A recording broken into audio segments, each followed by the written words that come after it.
성경 읽기 쉽지 않은 상황에서도 늘 말씀과 함께하는 여러분을 하나님께서는 사랑하시리라 믿습니다. 이 채널명은 부자 남초의 성경입니다. 부모가 자녀에게 남겨주는 최고의 선물은 성경입니다. 저는 5대째 신앙인입니다.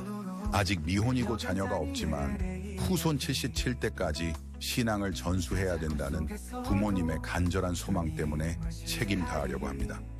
오늘부터 6일 동안 다니엘서를 읽게 됩니다. 믿음의 승리와 하나님의 주권, 다니엘서가 전하는 불굴의 신앙과 예언의 메시지 속으로 우리 함께 들어가 볼까요? 고난 가운데서도 주님의 사랑을 우리를 지키시네. 믿음의 승리 속에 다니엘서는 구약 성경의 25번째 책이며 예언서 중 5번째 책이다. 이 책은 구약의 계시록이라 불릴 만큼 신비한 계시와 환상으로 가득하다.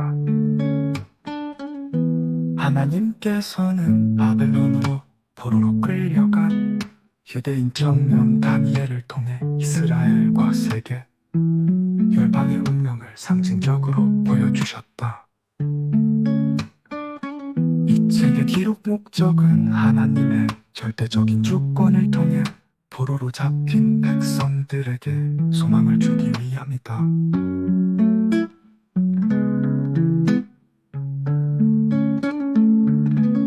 다니엘서의 주요 인물은 다니엘과 그의 세 친구 사드락 메삭 아베느고 그리고 바벨론 왕 느부갓네살이 등장한다.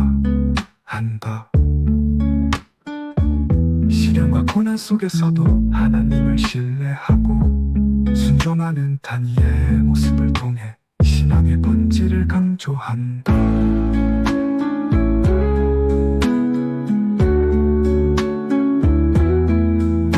오늘 우리에게 다니엘서가 주는 교훈은 믿음과 신실함이다. 다니엘과 그의 친구들이 바벨론에서 겪은 시험과 고난 속에서도 하나님을 향한 믿음을 굳게 지켰고 하나님은 그들의 신실함에 응답하셨다. 이 교훈을 통해 우리는 어려움 속에서도 믿음을 지키고 하나님의 분노와 인도하심을 신뢰하는 것이 중요하다는 것을 배울 수 있다.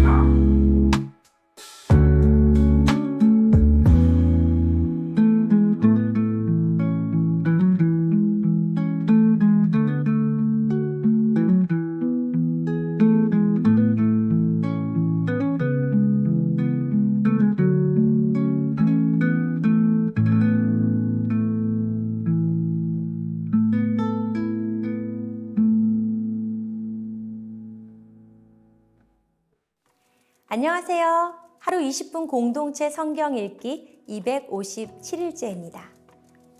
오늘 본문은 다니엘 5장과 6장입니다. 바벨론의 마지막 왕 벨사살은 귀족 1000명과 함께 잔치를 벌였습니다. 거룩하게 쓰임받는 그릇들을 가지고 와서 마시고 금, 은, 구리, 쇠나무, 돌로 만든 신들을 찬양했지요. 참으로 어처구니 없는 상황입니다. 이때 갑자기 사람의 손가락들이 나타나서 석회벽에 글자를 쓰는데 이를 본 벨사살 왕의 얼굴빛이 변하고 넓적다리 마디가 녹는 듯하고 무릎이 서로 부딪힙니다. 그런데 그 누구도 글자를 읽지 못하죠. 해석할 사람이라곤 다니엘밖에 없는 것 같습니다. 메네 데겔 우바르신 세어보고 저울에 달아보니 부족하여서 나눈다. 즉 왕의 시대를 끝나게 하셨다는 뜻으로 그날 밤 벨사살 왕이 죽임을 당하게 됩니다. 영원할 것만 같았던 바벨론 제국은 그렇게 70년 만에 역사에서 사라져버렸습니다. 이어 6장은 새로운 왕조 메데바사 초기에 일어난 일입니다. 다리오 왕이 총리 3명을 두고 나라를 다스리는데 그 중에 한 명이 다니엘입니다. 다니엘은 마음이 민첩하여 총리들과 고관들 위에 뛰어남으로 왕이 그를 세워 전국을 다스리게 하고자 한지라. 하지만 그런 다니엘을 시기 질투하는 사람들이 다니엘을 모함하게 되는데요.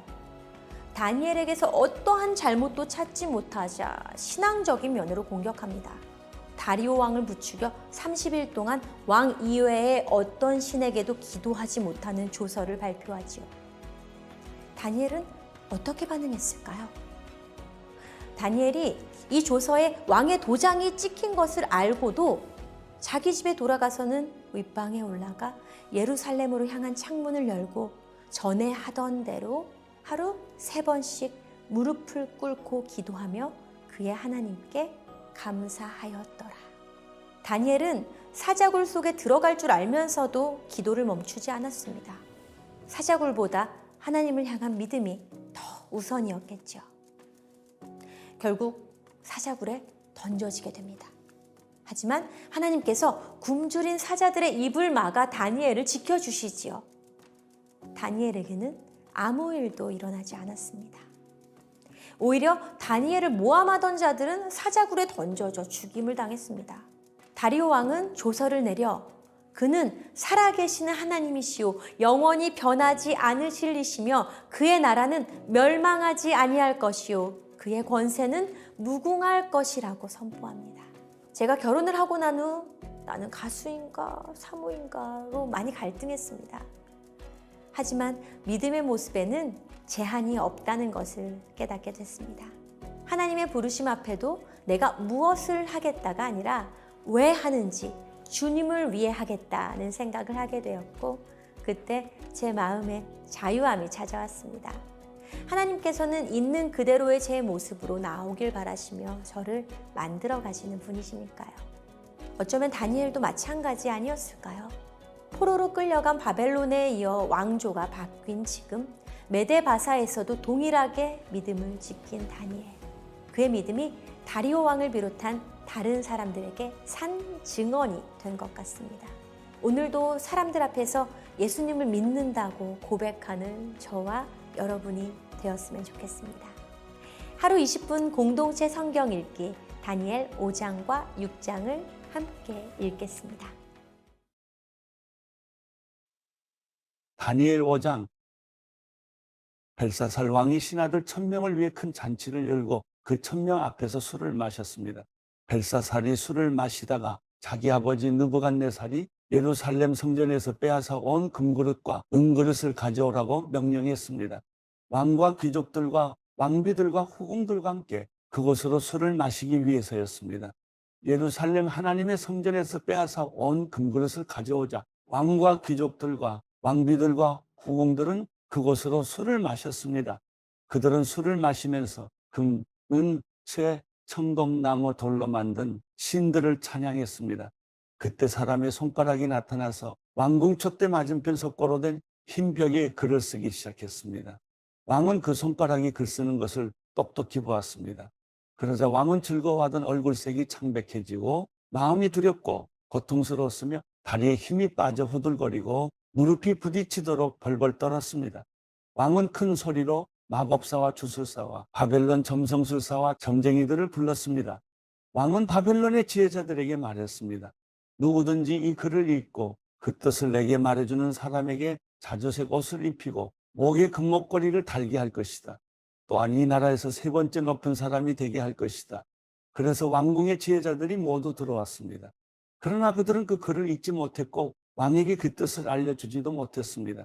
그러자 벨사살 왕은 마음이 더욱 두렵고 답답해 얼굴색이 점점 더 창백해졌습니다. 귀족들도 모두 놀랐습니다. 왕과 귀족들의 말을 듣고 왕의 어머니가 잔치가 벌어진 곳에 들어와 말했습니다. 왕이여, 만수무강하소서. 두려워하지 마십시오. 걱정할 것 없습니다. 왕의 나라에 거룩한 신들의 영을 가진 사람이 있습니다. 왕의 아버지가 왕이던 시절에 그는 신들의 지혜와 같은 똑똑함과 통찰력과 지혜가 있다고 알려진 사람입니다. 왕의 아버지이신 느부갓네살 왕은 그 사람을 마법사, 주술사, 바벨론 점성술사, 점쟁이들 가운데 으뜸되는 자리에 세우셨습니다. 부왕께서는 그 사람 다니엘을 벨드사살이라고 부르셨습니다. 그는 뛰어난 영과 지식과 분별력을 가져서 꿈을 풀고 숨겨진 비밀을 밝히고 어려운 문제를 해결하는 능력이 있었습니다. 이제 다니엘을 부르십시오. 그가 그 글의 뜻을 알려줄 것입니다. 그래서 다니엘이 왕 앞에 불려갔습니다. 그러자 왕이 다니엘에게 말했습니다. 내가 내 부왕께서 유다에서 포로로 잡아온 유다 사람 다니엘이냐? 내게는 신들의 영이 있고 똑똑함과 통찰력과 뛰어난 지혜가 있다고 하더구나. 내가 지혜자들과 주술사들을 불러서 이 글을 읽고 그 뜻을 말하라고 했지만 그들이 그 뜻을 해석하지 못했다. 나는 내가 뜻을 알아내고 어려운 문제를 푸는 데 능력이 있다고 들었다. 만약 내가 이 글을 읽고 그 뜻을 내게 알려주면 너는 자주색 옷을 입고 목에 금목걸이를 두를 것이며 또한 이 나라에서 세 번째 높은 벼슬자리에 오를 것이다. 그래서 다니엘이 왕께 말했습니다. 선물은 거두시고 상은 다른 사람에게나 주십시오. 어쨌든지 왕에게 나타난 이 글을 읽고 왕께 그 뜻을 알려드리겠습니다. 왕이여, 높고 높으신 하나님께서 왕의 아버지 느부갓네살에게 나라를 주시고 큰 권력과 영광과 위엄을 주셨습니다. 느부갓네살 왕이 가진 큰 권력으로 인해 모든 민족과 나라와 각기 다른 언어를 말하는 사람들이 그 앞에서 떨고 두려워했습니다.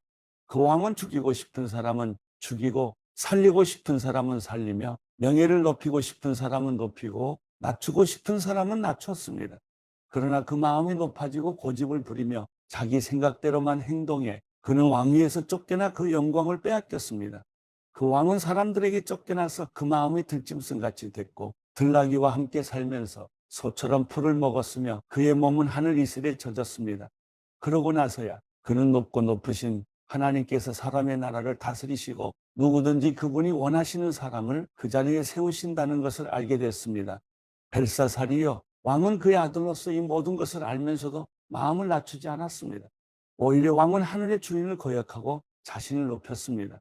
예루살렘 성전에서 가져온 그릇들을 왕 앞에 가져오게 해 왕과 귀족들과 왕비들과 국공들이 다 그곳으로 술을 마셨습니다. 왕은 또한 은, 금, 청동, 쇠, 나무, 돌로 만든 신들, 곧 보지도 못하고 듣지도 못하고 알지도 못하는 것들을 찬양했습니다.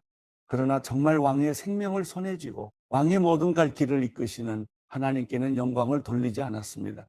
그러므로 하나님께서 이 손가락을 보내서 이 글을 쓰셨습니다. 여기 새겨진 글씨는 이렇습니다. 메네 테켈 그리고 파르신, 이 말의 뜻은 이렇습니다. 메네는 하나님께서 왕의 나라의 시간을 재어보니 이미 끝이 났다는 뜻이고, 테켈은 왕을 저울에 달아보니 무게가 모자란다는 뜻이고, 페르스는 왕의 나라가 나뉘어 메대와 페르시아 사람에게 넘어갔다는 뜻입니다. 듣고 나서 벨사살은 다니엘에게 자주색 옷을 입히고 목에 금목걸이를 걸어주고 다니엘이 그 나라에서 세 번째 높은 벼슬자리에 올랐다고 선포했습니다. 바로 그날 밤 바벨론 왕 벨사살은 죽임을 당했습니다. 그리고 메대 사람 다리오가 그 나라를 차지하고 왕이 됐습니다. 다리오의 나이는 62세였습니다. 다니엘 6장. 다리오는 자기가 생각한 대로 온 나라의 120명의 지방 장관을 세워 그 나라를 다스리게 했습니다. 또 그들 위에 3명의 총리를 세웠는데 그 가운데 한 사람이 다니엘이었습니다.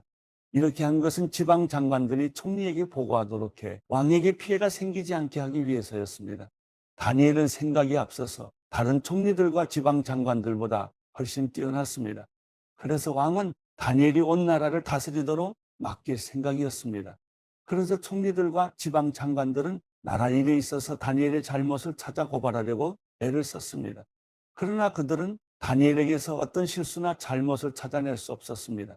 다니엘은 충성스러워 아무런 실수나 아무런 잘못도 없었기 때문입니다. 그래서 그들이 서로 말했습니다. 하나님의 율법에 관련된 일이 아니면 우리가 다니엘에게서 고발할 거리를 찾을 수 없겠다. 그러고는 총리들과 지방 장관들이 모여 왕에게 가서 말했습니다. 다리오 왕이여, 만수무강하소서. 이 나라 총리들과 행정관들과 지방 장관들과 자문관들과 관리들이 함께 의논한 것이 있습니다. 왕께서 한 가지 법을 세우시고 엄하게 명령을 내리시기 바랍니다. 이제부터 30일 동안 왕이 아닌 어떤 다른 신이나 사람에게 기도하는 사람은 누구든지 사자굴 속에 던져넣기로 한다는 것입니다.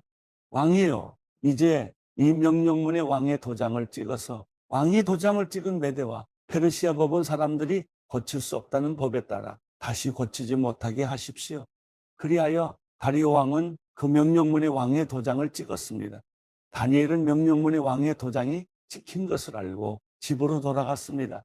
그리고 그날도 이전에 하던 대로 창문을 열어둔 다락방에서 예루살렘을 향해 하루 3번씩 무릎을 꿇고 하나님께 기도드리며 감사를 올렸습니다. 사람들이 몰려와서 다니엘이 자기 하나님께 도움을 구하며 기도하는 것을 보았습니다.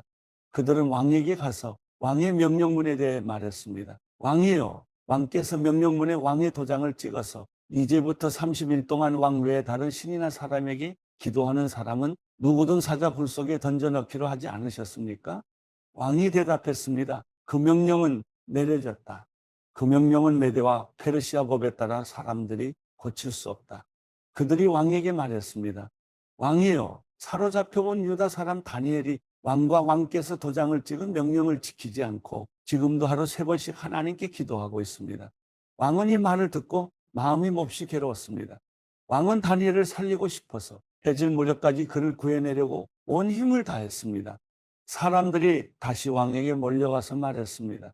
왕이요, 메대와 페르시아 법에 따르면 왕께서 한번 내린 명령이나 법은 고칠 수 없다는 것을 기억하시기 바랍니다. 그래서 왕은 다니엘을 끌어다가 사자 굴 속에 던져넣으라고 명령했습니다. 그러나 왕은 다니엘에게 말했습니다. 내가 항상 섬기고 있는 내 하나님께서 너를 구원하실 것이다.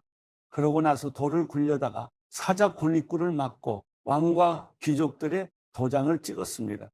아무도 다니엘에게 내린 처벌을 바꾸지 못하게 하려는 것이었습니다. 왕은 왕궁으로 돌아가 아무것도 먹지 않고 즐거운 악기 소리도 그치게 하고 밤새도록 뜬 눈으로 지새웠습니다. 날이 새자마자 왕은 서둘러 사자굴로 달려갔습니다. 왕은 사자굴에 가까이 가서 슬피 울부짖으며 다니엘을 부르며 물었습니다. 살아계신 하나님의 종 다니엘아, 내가 항상 섬기는 내 하나님께서 너를 사자들로부터 구해주셨느냐? 다니엘이 왕에게 말했습니다. 왕이여, 만수무강하소서.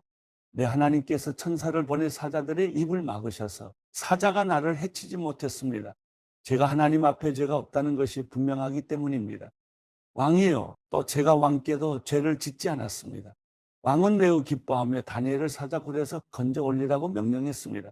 다니엘을 사자굴 속에서 꺼내 살펴보니 몸에 상처 하나 입지 않았습니다. 이것은 그가 자기 하나님을 믿었기 때문이었습니다. 왕은 다니엘을 고소했던 사람들을 끌어오라고 명령했습니다. 그들은 아내와 자식들과 함께 사자굴 속에 던져졌습니다. 그들이 사자굴 밑바닥에 닿기도 전에 사자들이 그 사람들을 움켜서 그 뼈까지 부숴버렸습니다. 다리오 왕은 온 땅 모든 백성들과 민족들과 각기 다른 언어를 쓰는 사람들에게 담화문을 내렸습니다. 너희가 태평성대를 누리기를 바란다.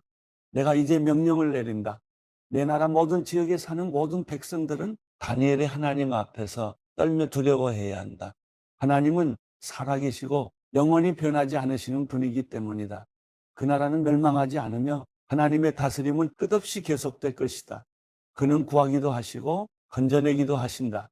하늘에서든지 땅에서든지 표적과 기적을 일으키시며 사자의 입에서 다니엘을 구해주셨다.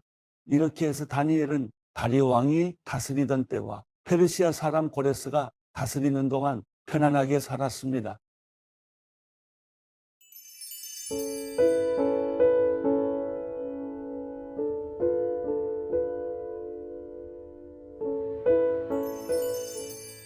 시편 102편. 여호와여, 내 기도를 들으소서. 내 울부짖는 소리가 주께 미치게 하소서. 내가 괴로워할 때 주의 얼굴을 내게서 숨기지 마시고 주의 귀를 내게 기울이소서. 내가 부르면 바로 응답하소서. 내 하루하루가 연기처럼 사라지고 내 뼈들이 난로처럼 타오릅니다. 내 마음이 풀처럼 짓밟히고 말라버려 먹는 것조차 잊었습니다. 내가 큰 소리로 탄식하니 피골이 상접했습니다. 내가 광야의 펠리컨 같고 사막의 올빼미 같습니다. 내가 누워도 잠을 못 이루니 지붕 위에 혼자 있는 한 마리 새 같습니다. 내 적들이 하루 종일 나를 조롱하고 있습니다. 미치도록 나를 싫어하는 사람들이 맹세코 나를 반대하겠다고 합니다. 내가 죄를 빵처럼 먹고 눈물을 물처럼 마십니다. 이것은 주의 크나큰 진노 때문입니다. 주께서 나를 드러내던지셨습니다. 내 하루하루가 길게 기울어지는 그림자 같으니 내가 풀처럼 시들어갑니다. 여호와여, 그러나 주께서는 왕좌의 영원히 계실 것입니다. 주의 명성이 온 세대에 걸쳐 전해질 것입니다. 주께서 일어나 시온을 불쌍히 여기실 것입니다. 이제 시온에게 은총을 베푸실 때가, 그 정해진 때가 왔습니다. 주의 종들이 시온의 돌을 보고 즐거워하며 그 먼지들까지 좋아할 것입니다. 이방 민족들이 여호와의 이름을 두려워하고 이 땅의 모든 왕들이 주의 영광을 경외할 것입니다. 여호와께서 시온을 다시 세우시고 영광스럽게 나타나실 것입니다. 그분은 빈곤한 사람들의 기도를 고려하시고 그들의 간청을 무시하지 않으실 것입니다. 이제 올 세대를 위해 기록할 것이 있습니다. 그러면 아직 태어나지 않은 백성들이 여호와를 찬양할 것입니다. 그분이 높은 성소에서 내려다보시고 하늘에서 땅을 지켜보셨다. 갇힌 사람들의 신음 소리를 들으시고 죽을 지경에 놓인 사람들을 풀어주시려는 것이다. 이로써 여호와의 이름이 시온에 선포되고 그분에 대한 찬양이 예루살렘에 울려 퍼질 것입니다. 그때 민족들과 나라들이 모여 여호와를 섬기게 될 것입니다. 그분은 내가 아직 한창 때인데도 내 힘을 꺾으셨고 내 삶을 단축시키셨습니다. 그래서 내가 말했습니다. 내 하나님이여, 내가 아직 한창 때니 나를 데려가지 마소서. 주의 날은 모든 세대까지 계속되지 않습니까? 태초에 주께서 땅에 기초를 놓으셨고 하늘도 주의 손으로 지으신 작품입니다. 그것들은 다 없어지겠지만 주는 계실 것입니다. 그것들은 다 옷처럼 낡아해질 것입니다. 주께서 옷을 갈아입듯 바꾸신다면 그것들은 없어지겠지만 주께서는 여전히 한결같으시고 주의 날들은 끝이 없을 것입니다. 주의 종의 자녀들이 계속 이어질 것이고 그들의 후손이 주 앞에 설 것입니다.